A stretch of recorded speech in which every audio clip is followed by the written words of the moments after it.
Samajwadi party के राष्ट्रीय अध्यक्ष अखिलेश यादव ने फैजाबाद से अपने सांसद अवधेश प्रसाद को अवध का राजा कहा है, जिसे लेकर प्रयागराज में तीर्थ पुरोहित आक्रोशित हैं। हमारे साथ प्रयागराज के तीर्थ पुरोहित मौजूद हैं और इस वक्त हम मौजूद हैं संगम में। जानते हैं कि क्या अवध के राजा अवधेश प्रसाद हैं। पालीवाल जी, आपसे जानना चाहेंगे इस बयान के क्या मायने हैं? देखिए, ये बयान एक तो उनका राजनीतिक बयान है। जिस तरह का बयान एक समझदार व्यक्ति को नहीं देना चाहिए, जिसे पूरी दुनिया आज से नहीं अनंत काल से राजा रामचंद्र जी को, जो अवध के राजा थे, अयोध्या के राजा थे, उनको आज ही नहीं कथा पुराण इतिहास सब स्वयं बताता है कि अवध का राजा कौन था और आज उनका कितना बड़ा स्थान भी अयोध्या में बना है। वो स्वयं इस बात का प्रमाण देता है कि अवध के राजा कौन है। इनका ये राजनीतिक बयान बचकाना बयान है। आप लोग राजनीति में जो मन हो वो करिए, लेकिन धर्म को राजनीति में जबरदस्ती न घुसेड़ा करिए। धर्म आज भी राजनीति से ऊपर सर्वोपरि है और रहेगा, क्योंकि भारतीय संस्कृति सनातनी व्यवस्था के अंतर्गत आता है।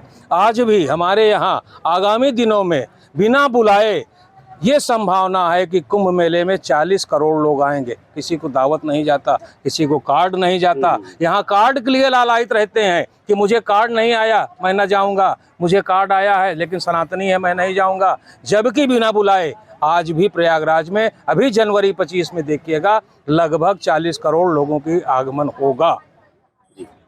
तो लोकतंत्र में तो राजा होता नहीं है, अवधेश प्रसाद कैसे राजा हो गए अखिलेश यादव के मुताबिक? अखिलेश यादव जी की मानसिक संतुलन खो चुके हैं, क्योंकि उन्होंने कुछ सीटें यूपी के जीत के उनका मानसिक संतुलन खो गया है। इसलिए क्योंकि उनका आज से नहीं 2013 से मानसिक संतुलन खोया। ये सनातन धर्म का मेला होता है। उन्होंने अपनी पार्टी के एक मुस्लिम को यहाँ का अधिकारी बना के भेज दिया, जो कि हमारे साधु संत उनके पैर के नीचे बैठे थे। इसलिए उनका मानसिक संतुलन खोया हुआ। उनकी बातों पे ना ध्यान दिया जाए। राजा एक है, त्रेता से द्वापर से सारे राजाओं का नाम चला आ रहा है। राजा रामचंद्र जी का परिवार चला आ रहा है। अवध के राजा वही हैं। अवध के राजा रामचंद्र जी हैं। उनका कहाँ से आ गया अवधेश प्रताप सिंह का नाम? क्या आप लोग क्या चाहते हैं, माफी मांगे अखिलेश? बिल्कुल उनको इस बात पे माफ़ी मांगनी चाहिए, क्योंकि सनातन धर्म में और सनातन भारतवर्ष में एकमात्र अवध के राजा रामचंद्र जी ही थे और आज भी वो अवध के राजा ही हैं। और अवध की पहचान, अयोध्या की पहचान राजा रामचंद्र जी से है, सरयू की धारा से है, न कि किसी पार्टी से है या किसी सांसद से है। ये बताइए, तीर्थ पुरोहित तो सारे लोगों की वंशावली रखते हैं, क्या वंशावली भी खोजेंगे अब तीर्थ पुरोहित अवधेश प्रसाद? देखिए, अवधेश प्रसाद जी अगर प्रयाग कभी उनके पूर्वज आए होंगे, सबसे बड़ी चीज़ तो ये जान लीजिए कि उत्तर प्रदेश के लोग जहाँ हर जगह गंगा रहती हैं, तो इसलिए अपनी सारी क्रिया वो वहीं कर लेते हैं।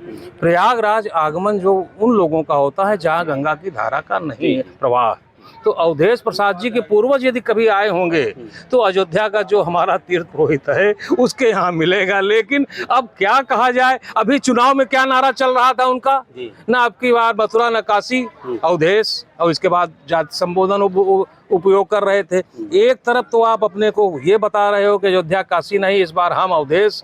तो अब काहे के लिए आप राजनीति करिए ना। धर्म में अनायास प्रयास करना, अपनी शीशा लेदर कराना है, क्योंकि बार बार सनातन धर्म पे कुठाराघात होने से सिर्फ नाराजगी बनती है। अभी आप जातिगत आधार पे किसी तरह से स्थिति आपकी संभली है, आपने धर्म को बगल करके राजनीति जाति पर किया और लाभ भी पाए, लेकिन धर्म को छेड़िए ना। धर्म अपनी जगह है, वो रहेगा, आप रहें न रहें। आपके यहाँ कितने लोग पार्टी में थे, आज नहीं है, लेकिन धर्म है, धर्म को नहीं छेड़ना चाहिए।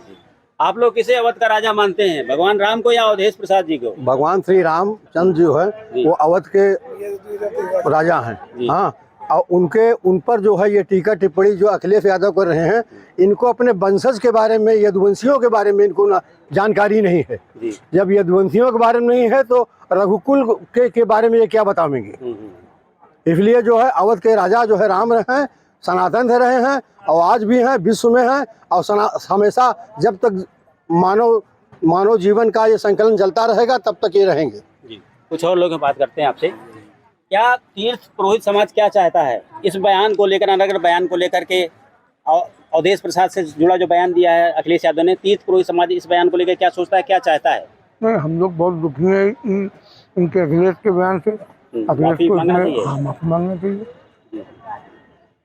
तो प्रयागराज में संगम के जो तीर्थ पुरोहित हैं उनका कहना है कि जो बयान दिया है अखिलेश यादव ने अपने सांसद अवधेश प्रसाद को लेकर कि वो अवध के राजा हैं, वो बेहद बचकाना है और सनातन धर्म की मूल जो भावना है उसके खिलाफ है।